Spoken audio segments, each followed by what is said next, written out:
Hello there, I hope that you are doing well. Welcome to this new lecture. Throughout this lecture I'm going to be outlining to you how I was able to short the top within a market maker sell model earlier this week. I got a lot of questions from my students with regards to how I was able to time the exact reversal and enter where I entered. In order to break down this lecture, I'm going to be allowing you to walk through my top process and watch me navigate the delivery. So here we are first of all on the daily time frame of Nasdaq, and what I want you to see is that first of all I'm outlining the daily CB right here, which was present. What I want you to see is that when it comes to how we opened up for the week, we saw the market open up and initially immediately repriced towards the upside. Now the moment that the market reached this daily CB, that is for me the moment in time where I begin looking at, okay, how are we going to deliver in this area? What I want you to see is that when we drop into the hourly time frame, what you can see is that we have buyers of liquidity resting above the previous day high, the Monday high right here. And next to that, what I want you to see is that I've outlined these relatively weak lows, which were present throughout the earlier stages of Tuesday. So what you can see is that we consolidated right here inside of the new week opening gap of this week. Then we saw the market quickly run towards the upside, reaching the daily CB. But what I want you to understand is that when it comes to this slow delivery followed by this quick delivery, what this actually is that this is the engineering of sales liquidity. These relatively weak lows get viewed at from a retail-minded perspective as, hey, that's a strong support zone, that's a strong support area, so to say. So retail-minded traders will look to go long on the market, they will look to buy the market and place their stop losses below these relatively weak lows. Hence why that is liquidity which I anticipate to be targeted later in the day. When is it going to be targeted? It's going to be targeted when we form the actual smart money reversal. Now when it comes to delivery on the 1 minute time frame then, what I want you to see is the following. What I want you to see is that at 10 AM we saw the market reprice into the daily CB, but notice that the market repriced lower afterwards without showing any signs of a smart money reversal present right here. Instead, we saw the market engineer buyers liquidity above this high.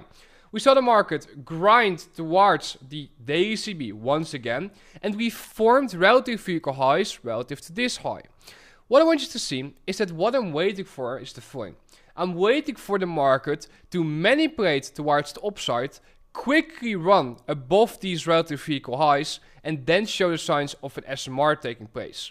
Now what I want you to understand is that when we look at this delivery as a whole, what you see is that throughout this delivery, where we saw the market slowly go back and forth, we quickly saw the market begin expanding higher at 9:30.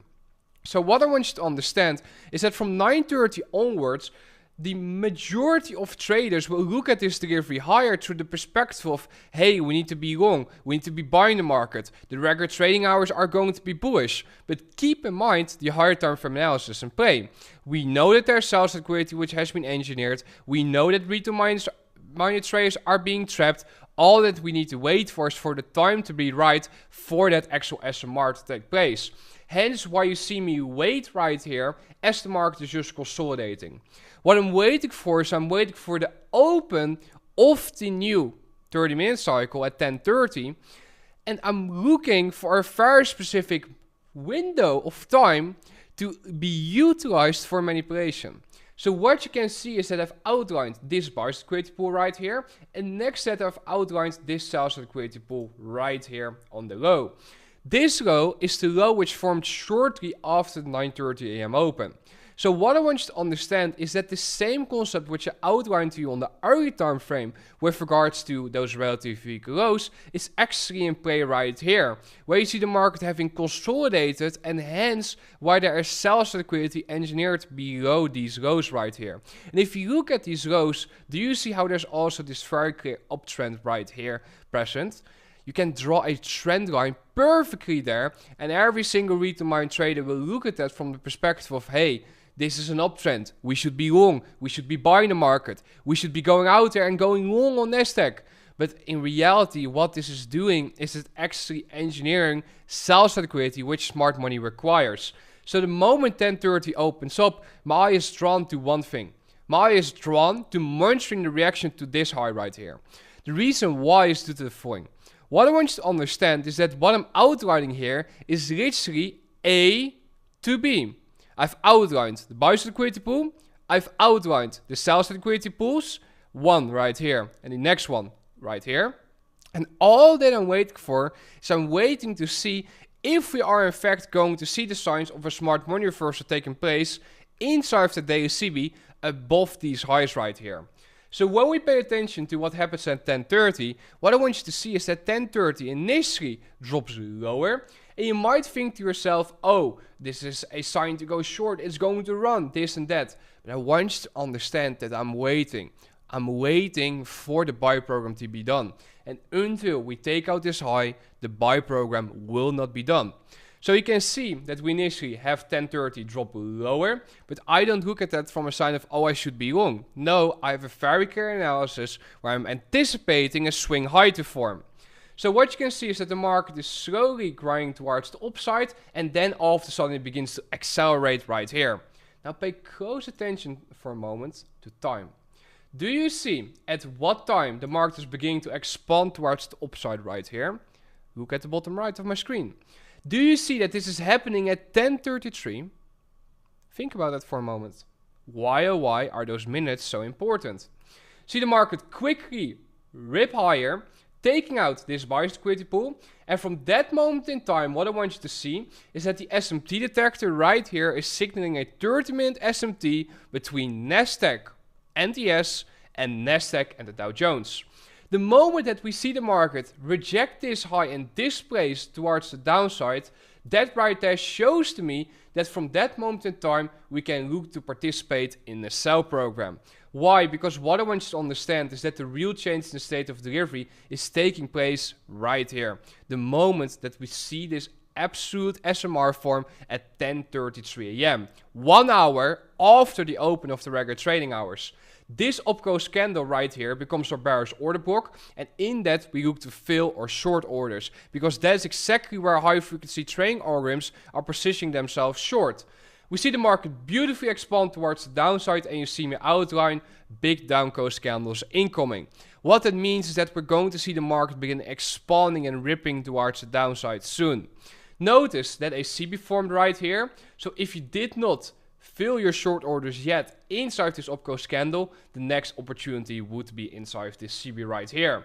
Now what I want you to see is that the SMT detector is signaling a SMT right here on the lows between Nasdaq and ES. But what I want you to understand is that this SMT by itself means absolutely nothing. It does not mean, oh, we're going to look to go long all of a sudden. No, what it does mean is that Nasdaq needs to catch up to ES. So the moment that we see Nasdaq trade below this low right here, from that moment in time, it gets confirmed, yes, we are in fact going to roll over aggressively. Now, do you see as well that when we pay attention to this delivery, and this is something which I want you to investigate more and more if you haven't yet, do you see that what is actually happening here is that imbalances which form throughout this repricing higher will get referred to on the right side of the curve? The reason why price is having such a hard time with this area right here is because when you look to the left right here, you will see this very large imbalance. If we extend that to the right, what I want you to understand is that the moment we displace below that, that imbalance can get utilized as what? As a true inversion for value gap. We see the market eventually reprice below this low, confirming, yes, we are in fact going to roll over, and we're going to see the indices rip lower. Now, from this moment in time, what we need to see is we need to see the market reject this BC, which I've extended to the right here by outlining this blue shaded box. And the reason why is because that right there shows that it is functioning as a real inversion for value gap, and it would signal further continuation towards the downside. Now, what is important to understand is that when it comes to the current environment which we are in, what I want you to understand, and one more thing which I want to clarify right here. Do you see BC, low, and do you see what formed as we displaced through that low? I didn't annotate it, but look closely. For those of you that have been studying my content for a while, you will know that this right here is the Suzy market structure shift pattern. So again, if you were not short yet, this right here provided another opportunity to align yourself with the underlying bearish order flow in play. Now, what I want you to understand is that when it comes to the current environment which we're in, there's a lot of manual intervention taking place. I'm not going to be touching on what is currently taking place in the world. I'm sure you all know it. But with every single news release that takes place or every single announcement which gets made, there's always a lot of manipulation taking place. So hence why you want to partial aggressively. The moment that I saw Nasdaq repriced into this lower imbalance right here, which we didn't trade into yet, that right there was a potential partial. Reason being is because the Dow Jones, as the S&P detector is signaling right here, was already taking out key time-based lows. So hence why those correction correlations are signs to partial aggressively. Now, what I want you to understand is that when it comes to taking partials, a lot of you might think that taking partials is a bad thing. But I actually believe that taking partials is one of the most important things to do when you are aware of the environment that you're trading in. Because the worst thing that can happen is you being in a wildly profitable trade, you're up a lot of points, and all of a sudden the market comes back all the way towards break even though you see warning signs being in play. And hence why you see me partial aggressively, where you see me take something off the table again and again as price is repricing lower into my objectives and the S&P detector is signaling to me warning signs. Now notice that the market repriced below the sell side liquidity pool of the 930 low right here, and that was again a beautiful moment to take something off. Now from this moment in time, what I'm monitoring is the following. What I'm monitoring is whether or not the price is going to stay below the imbalance, which I've outlined right here with this blue shaded box. As long as price stays below that imbalance, what that signals is that we are still clearly in the sell program. The moment that price would displace above that imbalance, from that moment in time it would be questionable whether or not we are in fact going to continue expanding lower. So hence where on my Telegram channel I was outlining to you, guys, make sure you take something off the table, make sure that you aggressively partial in this environment because you don't want to overstay your welcome. And what you eventually see taking place is that at that 930 low, we actually formed a low and the market displaced above the imbalance right here, which I've outlined. And from that moment in time, what you can see taking place is that the market is in fact repricing towards the upside and will eventually reprice towards new day highs. So what I want you to understand is that even when you are not aligned with the actual daily analysis as it's coded to deliver, you can still make money when you recognize at what moment in time there will be a specific program, whether it be buy or sell program, as in this case. So hence why I want you to understand that at the end of the day, your goal is not to go out there and capture the full day range. Surely some of you might have that aspiration of you wanting to trade every single day range, every single day, but let me tell you something. At the end of the day, learn to be content with enough. Learn to be okay with just participating in A to B, taking partials accordingly, and making sure that at the end of the day, you take the trade which was the most logical to you. Because let me tell you something. Students of mine participated inside of this swing lower formation and they rode the market up towards the upside. But yet I took the short right here. So what I want you to understand is that if you understand these time and price concepts correctly, you'll see a lot of opportunities. That does not mean you need to participate in every opportunity. That does not mean that you need to go out there and participate in every single minor price swing. No, the only thing it means is that you need to take the setup which you deem highest probable, which you find the most alignment in, and learn to be content with that. And to me as a mentor, it's one of the most fulfilling things when I see me participating in a sell program like this, and where I exit, my students look to buy. That means that I literally hand over the market to them. I make my money on the right lower, and they make their money on the right higher.